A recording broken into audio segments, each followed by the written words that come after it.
Hello and welcome. I'm Tiffany Wong, and here's what happened this week. While Typhoon Podul has moved away from Taiwan's west coast, it's left wreckage in areas already reeling from two recent storms. Irene Lin reports.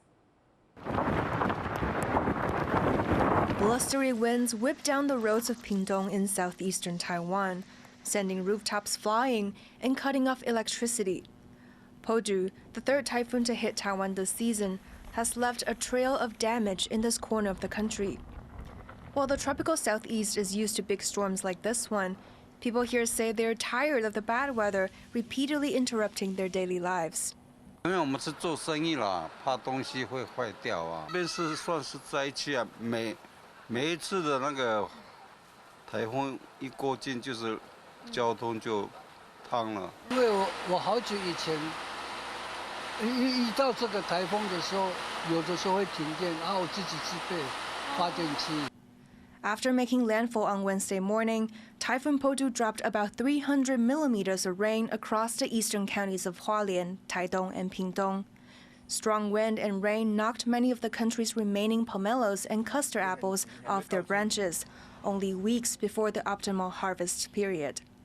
像现在这样的话，几乎是都没有被收成了。不仅是即将成熟的是落果啊，我们在开花的部分也是全部都打掉了。 As Typhoon Podul passed through the region later in the afternoon, it also set back recovery efforts in Dinshan village in the southern county of Tainan, which had been hard hit by the two storms in July, with high winds blowing off temporary roofs. 政府有讲要来种梅河啊，梅河来酿10几届啊，来留10几工啊。 It's been a turbulent typhoon season for these residents. With more storms expected, there is mounting uncertainty over when life will finally get back to normal. Justin Wu and Irene Lin for TaiwanPlus. Taiwan is pushing through relief measures in response to Washington's 20% levy on most of the country's exports. The government has repeatedly said the current rate is only temporary as trade negotiations continue. But businesses here are already feeling the strain. Leslie Liao reports. Temporary. That's how Taiwan has described U.S. President Donald Trump's tariffs on Taiwan. Most of the country's goods have been slapped with a reciprocal 20% duty. That 20% goes on top of any existing tariffs that various businesses already pay. The government has emphasized that negotiations are still underway, and there's room for the levy to be lowered. But there's still no time frame for when the negotiations will be completed. One of Taiwan's most valuable exports to the U.S. is semiconductors, and Trump may slap even heftier tariffs on chips under Section 232. That statute authorizes the president to place import taxes on specific goods that impact national security after an investigation. Taiwan's negotiators say they want to reconcile both Taiwan's reciprocal and Section 232 tariffs at the same time. 目前我们还没有完全取得台美最后的这个共识，最主要的原因，也就是我们希望可以争取把232的这个调查内容，特别是对于半导体这一个调查，可以纳入对等关税的这个谈判一并去处理。 Trump's tariffs kicked in last week, and local businesses are already feeling their effects. The cabinet says that it's going to propose adding $1.5 billion in additional relief funding to a special budget. 那这一次提高的450亿元，主要会用在强化电力系统，还有加强弱势的一个照顾与关怀。第三的话就是发放现金的一个作业。 那因应现在的局势快速的一个相关变化，会预留200亿元，当作未来支持产业还有扩大补助的一个范畴。 Any cabinet spending proposal requires legislative approval. The opposition had revised the special budget before, modifying it from what the cabinet initially proposed. But that was before Trump's tariffs kicked in. Now that the tariffs are here and in effect, there's added urgency to make sure the government gets money to where it's needed most. Howard Zhang and Leslie Liao for TaiwanPlus. U.S. President Donald Trump has announced a 90-day pause for tariffs on China, which could have reached more than 100%. The delay comes alongside a side deal with NVIDIA over chip sales to China and reported demands from Beijing for the U.S. to ease export controls. Chris Gorin reports. With just hours to go before U.S. tariffs on China were set to take effect, U.S. President Donald Trump addressed the possibility of further talks. We've been dealing very nicely with China, as you probably have heard. They have tremendous tariffs that they're paying to the United States of America, and we'll see what happens. They've been dealing quite nicely. The relationship is very good with President Xi and myself. Later that night, the White House issued an executive order and a joint statement with Beijing, both sides agreeing to delay reciprocal tariffs for an additional 90 days as they work toward a trade deal. The deal pulls back what would have been up to 145% tariffs on China. Trump also confirmed NVIDIA CEO Jensen Huang agreed to pay 15% of NVIDIA's China chip revenues to the U.S. government for licenses to sell its H20 AI chip in China, hinting that NVIDIA's next-generation Blackwell chips could also be sold there with conditions. I released them only from the H20. Now, on the Blackwell, I think he's coming to see me again about that, but that will be a unenhanced version of the big one. Wong has long argued that U.S. chipmakers should stay active in China and denies Chinese concerns that NVIDIA chips allow for backdoor controls. As a technology provider, we need customers. All providers need customers. You can't be complacent about that. And the unintended consequences, the long-term consequences of not participating in the China market, is unknown. But I doubt that it's positive. Beijing is reportedly pushing for looser U.S. export controls as part of trade talks, especially on high-bandwidth memory, or HBM, a key bottleneck for Chinese AI systems. With another 90 days on the clock, both sides will see what kind of chips, bargaining or otherwise, they're willing to trade to get what they want. Joseph Wu and Chris Gorin for TaiwanPlus.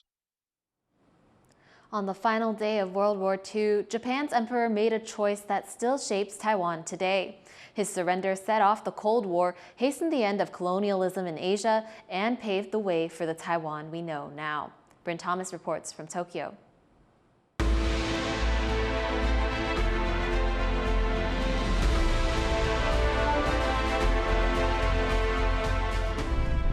Years ago, on August 14, 1945, in the palace behind me, Japan's Emperor Hirohito was about to make a decision that would impact the lives of people in Taiwan, then a colony of Japan.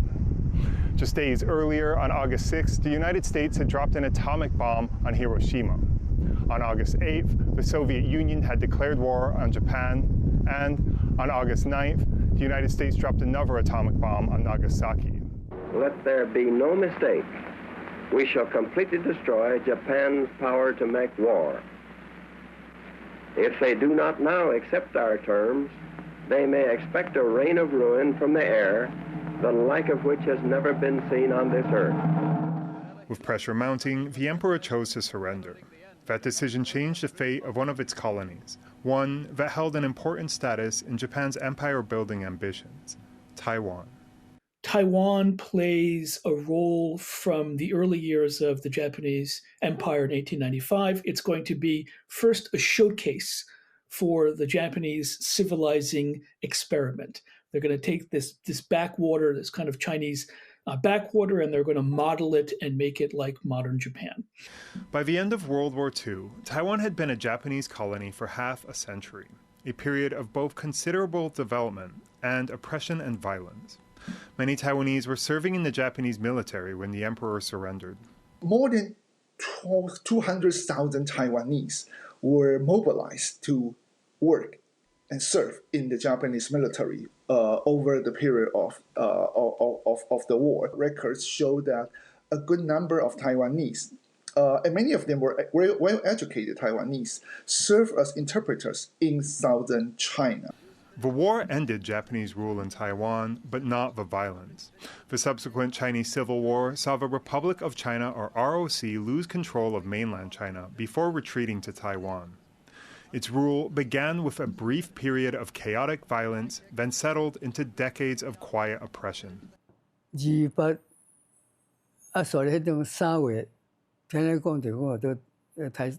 学倒就爱台死学做2-3万个，啊，刷了过做一个白色恐怖戒严37刀。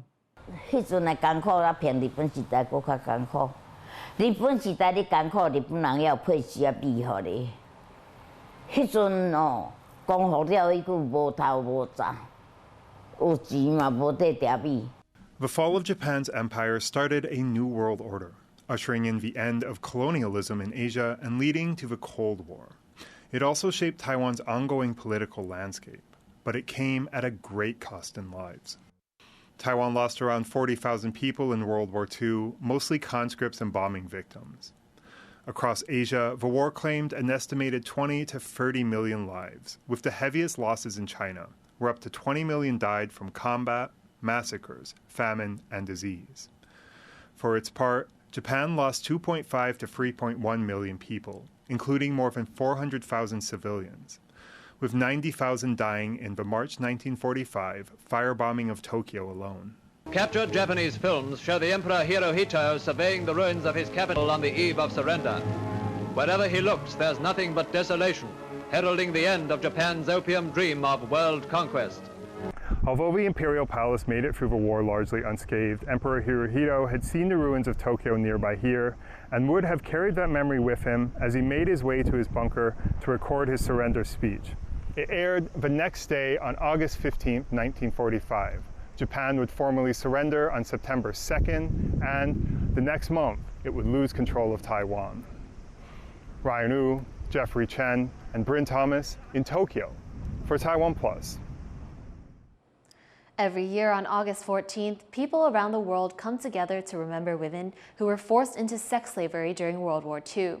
This year, advocates in Taiwan called for better recognition of the country's comfort women under Japanese rule. 请默哀。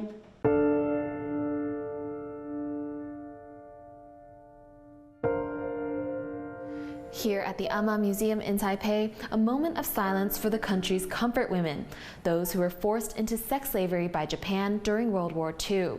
August 14th marks the International Memorial Day for Comfort Women, and it's also the 80th year since the end of World War II.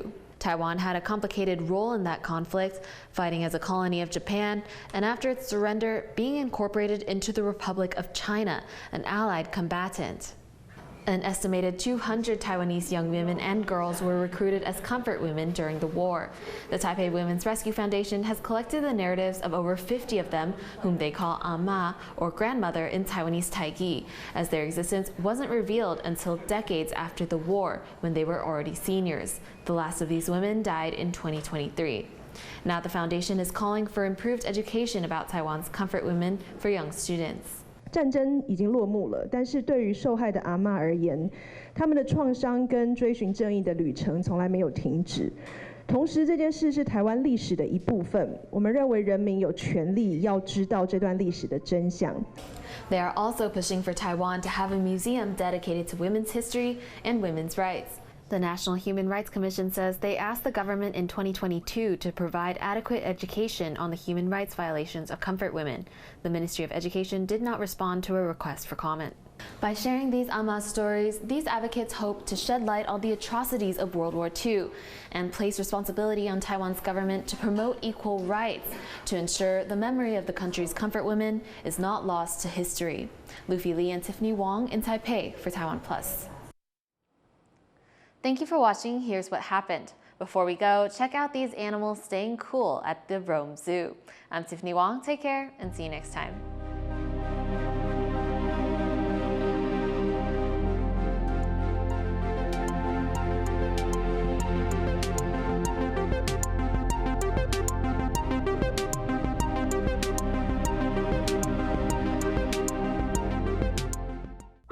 Thank you for sharing our passion for food and Taiwan. Veggie Island explores the vibrant world of plant-based cuisine. This is amazing. While Taiwan on the Rocks uncovers the stories and craftsmanship behind every sip. Have you ever tried Taiwanese beer? Are you ready to taste even more of Taiwan?